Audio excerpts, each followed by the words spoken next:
मेरा नाम है श्री दिगंबर पूर्णम गिरी। जब मैंने शास्त्र पढ़ा और उसमें यह आया कि जब महाप्रलय होगी तो 12 सूर्यों का ताप इस पृथ्वी पे गिरेगा जी। और मैंने आंख खोल कर देखा तो एक ही सूर्य दिख रहा है, 11 और नहीं दिख रहे। मैंने उनसे तर्क किया कि 12 ही लिखा है, गलत लिखा है कि 12 सूर्यों का ताप पड़ेगा, एक ही सूर्य 12 कहाँ है? तो उन्होंने कहा बेटा ये सत्य लिखा है, जो वर्तमान में हमारा सूर्य का प्रकाश आ रहा है ये केवल 8% आ रहा है। 92% ओजोन परत पर रुक जा रहा है, जो अल्ट्रावायलेट किरणें जिसको कहते हैं। ओके। यहाँ केवल 8 आ रहा है विटामिन डी को लेकर, रेडियम से युक्त होकर। जब ओजोन परत फट जाएगा, टूट जाएगा तो 12 96 डिग्री जब तापमान आएगा तो 12 सूर्यों का ताप पड़ेगा। ये पूरी पृथ्वी आग का गोला बन जाएगी। नागा का स्वरूप है जी, ये महादेव का स्वरूप है जी, एक बालक का स्वरूप है जी। बालक में क्या चीज नहीं होती है? निर्मल मन जन सो मोई पावा, मोये छल छिद्र कपट नहीं सुहावा। तो बच्चे के दिल के अंदर न काम है, न क्रोध है, न लोभ है, न मोह है, न मद है। वो नंगा किसी तेरी गोद में बैठ जाए, नंगा उसकी गोद में बैठ जाए। तो नागा का रूप एक बालक का स्वरूप होता है जिसके अंदर से विकार रहित हो जाए, उसका नाम नागा है, सन्यासी है, संन्यासमया, तीनों गुणों से रहित हो जाना। ये जो गांजा भांग है ये क्या करता है? तुम्हारी मनोशक्ति को जो है बुरे कामों से डरा देता है। या तो कोई यूज करके देखे। दारू जो है वो तुम्हारी मनोशक्ति को उत्तेजित करता है, पिछली बातों को याद दिलाता है। दूसरा तुम्हारी जो है भांग गांजा तुम्हारी काम वासना को जो है दबा देता है। तो नारी के नंगे स्वरूप को 5 व्यक्ति देख सकते हैं।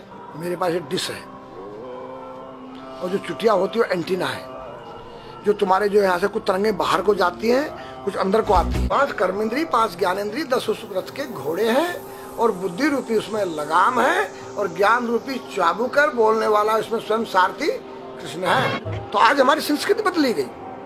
ये आज हमारे लड़के लोग खड़े होकर पेशाब कर रहे हैं। ये हमारी संस्कृति नहीं है। न मुसलमानों की संस्कृति है, न हिंदुओं की खड़े होकर पेशाब करना। जैसे अगस्त मुनि ने 3 चलू में समुद्र पी दिया। मैंने पूछा महाराज वो मामा जी का कितना बड़ा पेट था? वो पृथ्वी पे रहता था, क्या पृथ्वी से बड़ा था उसका पेट जो सारे समुद्र पी गया? मैंने कहा नहीं बेटा, वो एक साइंस थी, उस काल की वैज्ञानिक थी। उन्होंने ऐसा केमिकल डाल दिया कि पानी के 2 भागों में बढ़ गया, H2O हो गया और वो आकाश में उड़ गया। आज का जो नौजवान है ये साइंसवादी है, ये हमारी भौतिकवादी और जो हमारी धार्मिक आध्यात्मिकवाद को नहीं मानेगा। इसको तुम साइंस के द्वारा अध्यात्मवाद को मनवाएगा तो मानेगा। जैसे मैं सूर्य को जल देख करके मैं हर बीमारी का इलाज कर देता हूँ। बताओ कैसे? कैसे बाबा? सूर्य उदय हो रहा है, ये जैसे सूर्य मान लो इसको जी, और मैं यहाँ खड़ा हूँ तो हम दोनों एक ही डिग्री पर हैं जी। सीधा इसकी जो किरण आ रही है वो सीधी आएगी जी। मैंने स्नान किया जी, मेरा बदन गीला है जी, और मैंने तांबे के लोटे में जल भरा तो तांबा कॉपर है, कोपर में जब जल भर गया तो कॉपर वाटर हो गया। राइट। और मैं अपने सिर के ऊपर से गिराया जी, और सूर्य का प्रकाश उसमें विटामिन डी रेडियम को लेकर टकराया जी। तो क्या बनेगा? रेनबो बनेगा, इंद्रधनुष बनेगा, 7 कलर बनेंगे। जो हमारे 7 कहते सूर्य के 7 घोड़े हैं। अब उसको जो हरा रंग है क्लोरोफिल का है, जो पत्तियों में पाई जाती है, विटामिन डी और रेडियम से लैस है। वो मेरे मस्तक पे, मेरी आंख पे, मेरे कंठ पे, मेरे हृदय पे, मेरे फेफड़े पे, मेरे लीवर पे, मेरे पित्त पे, मेरे आमाशय पे, मेरे गुर्दों पे जब वो गिरेगा क्या करेगा?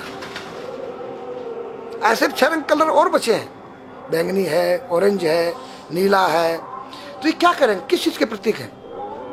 जब हरा रंग क्लोरोफिल का है और डॉक्टर कहता है हरी पत्तियां खाओ, सब्जियां खाओ, उसमें आपको आयरन मिलेगा। तो अब वो जो विटामिन डी से जो हरा रंग पैदा हुआ है सूर्य की किरण से कॉपर वाटर में, वो क्या करेगा? कोई वैज्ञानिक बताए तो सही मुझे। एक अमेरिका का चेला है, एक रूस का है, वो मेरे भक्त बने हुए हैं। हरिद्वार में क्या वो कोई जल दे रहा होगा सूर्य को, वो भी अपने ऐसे फेंक रहा है, मैं बैठा देख रहा हूँ ये क्या कर रहा है। मैंने उसको बुलाया तो मैंने यही फार्मूला उसको समझाया। वो मेरा शिष्य बनेगा। बोला ओ ये तो साइंस। मस्तिष्क पर तिलक क्यों लगाते हो इस जगह पर? पहले लगता है पीला, फिर लगता है लाल, फिर लगता है सफेद। 3 कलर क्यों लगते हैं? काला क्यों नहीं लगता? चौराहे पे 3 बत्तियां हैं जी, देखा होगा जी। लाल क्यों है? फॉर डेंजर, स्टॉप, खतरा है, या डेंजर, खड़े हो जाओ, खतरा है जी। पीला देखो, चलना नहीं है, हाँ, देखो, रेडी रहो, देखो। और सफेद चल सफेद सफेद तो यहाँ है उसमें ना, हाँ चावल लगा रखे हैं ना मेरे हाँ सफेद, हाँ वहाँ हरा है। वहाँ हरा है, रेडी टू गो। गो या हरा गो है, जी। नहीं सफेद। अगर युद्ध हो रहा है, गोलियां चल रही है, सफेद झंडा लहरा दिया जाए, पीस, शांति का प्रतीक है। चावल ठंडा होता है। और हमारी यहाँ पर सुषुम्ना नाम की नाड़ी है, जी।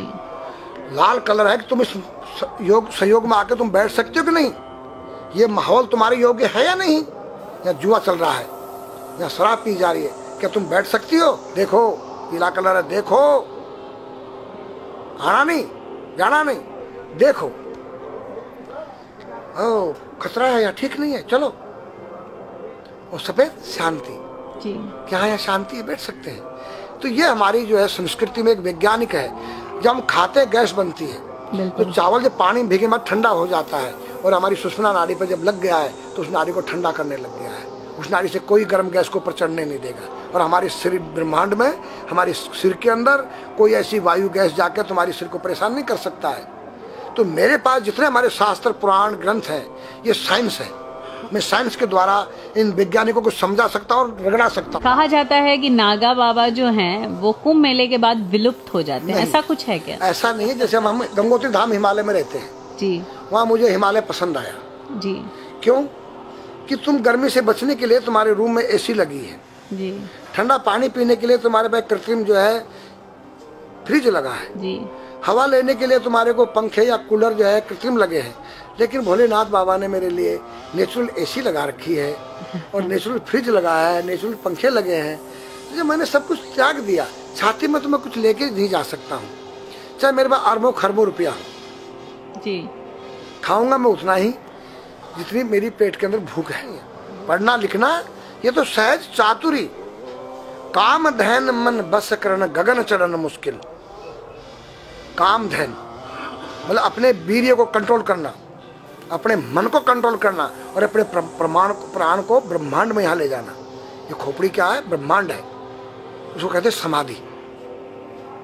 सारे शरीर के प्राणों इकट्ठा करके इस ब्रह्मांड में मस्तिष्क में ले जाके बैठ जाना, जिसको ब्रह्मरंध्र कहते हैं, उस गुफा के अंदर। ये तीन वस्तु मुश्किल है, बाकी सब आसान है। अपरिग्रह मतलब उतना रखो जितना तुम्हें आवश्यकता है, अधिक मत रखो। अब तुम अष्टांग योग जो है पतंजलि लगा रहे हो, और व्यापार बिजनेस चालू है, मेरी दूध को ले लो, टूथपेस्ट ले लो। अब मेरा आयुर्वेदिक अंडरवियर आ गया है। मैंने बोला वो कैसा है कि मैंने गंगा जल में जड़ी बूटे के रस में धागे भिगोए थे तब बनाया था। और मेरा दावा है कोई कितना योग कर ले, कोई स्वस्थ नहीं रह सकता है। क्यों? खान पीन तुम्हारा केमिकल, वायु में तुम्हारा केमिकल, पानी में तुम्हारा केमिकल। अब जो तुम आरओ का पानी नहीं पी रहे हो, उसके पानी के गुण ही नष्ट हो गए सब। उत्तर को सिर करके सोना क्यों मना किया है साइंस ने? हमारे शास्त्र मना करते हैं। हम उत्तर को सिर करके सोएंगे, दक्षिण को पैर करके। हम जब उठेंगे तो हमारी दृष्टि कहाँ? दक्षिण की तरफ जाती है। दक्षिण में यम का वास होता है। और जब दक्षिण को सिर करके सोएंगे तो हमारा मुंह उत्तर को जाएगा। उत्तर हिमालय है, भगवान शिव का कैलाश है। साइंस कहता है कि पृथ्वी के उत्तर ध्रुव दक्षिण ध्रुव है। पृथ्वी कैसी है पता है? तेरा सिर, सेम तेरा चेहरा 23.5 डिग्री के अंश पर है। ये थोड़ी सी चुटिया नाप लेना अपनी प्रकार लेकर के। तुम भी नाप लेना, तुम भी नाप लेना, मैं भी नाप लूँ चाहे। ये थोड़ी सी चुटिया 90 पर नहीं है, ऐसे तिरछी झुकी हुई है। ये चुटिया ये थोड़ी है, 66.5 डिग्री कोण बनाती है। तो ये जो चुंबकीय मैग्नेट पावर है, उत्तर से नॉर्थ से साउथ तक, हम जब सिर उत्तर की तरफ करेंगे तो ये नॉर्थ है, वो नॉर्थ है। नॉर्थ को नॉर्थ धक्का मारेगा तो तुम्हारे दिमाग में और तुम्हारे हार्ट में डिस्प्रोजन होगा और बैलेंस बिगाड़ेगा। इसलिए साइंस में कहता है कि उत्तर की ओर सिर मत करो, और हमारे शास्त्र भी कहते हैं कि उधर मत करो, नीचे उधर दक्षिण की तरफ यम का वास है, उनकी तरफ दृष्टि पड़ती उठते ही। मतलब एक कहने का फर्क है, एक चीज एक ही है। आज हमारे पास योग की विद्या थी, वो गायब हो चुकी है। अब तो जो थोड़ा सा कोई एक चूहा था, वो दुकान में गया, उसको एक हल्दी कंकर मिल गया, बोला हम पंसारी हो गया है। हल्दी मिल जाने से पंसारी बन गया। जो पीटी स्कूल में कभी किया होगा आप लोगों ने, पढ़ा होगा स्कूल हाँ में, उसी को योग कह रहे हैं। योग क्या है?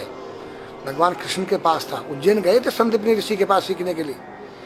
एक ही समय में 16,808 रानियों के साथ बात कर रहे हैं, अलग अलग रूप में। योग से अनेक रूप बन सकते हैं। योग हनुमान जी के पास था। जब लंका में घुसे हैं तो मच्छर का रूप बनाया उन्होंने, मत्स्य के समान रूप धर कपि, मच्छर के समान। जब सीता के पास गए छोटे से बनकर तो पूछा क्या तेरे जैसे ही है सब? कि हाँ। फिर तो श्रीलंका पे विजय पाना असंभव है। तो हनुमान ने पहाड़ का जैसा रूप दिखाया, हिमालय जैसा, सर्जविन करना, अपने प्राण को निकाल के मुर्दे में डाल देना, उसको प्रकाया प्रवेश कहते हैं, जो आज है ही नहीं, लुप्त हो गई। जो जानता है किसी को बताता नहीं है। अगर उसका कोई शिष्य है उसको बताना चाहो, उसको जिज्ञासा नहीं उस शिष्य को सीखने के लिए।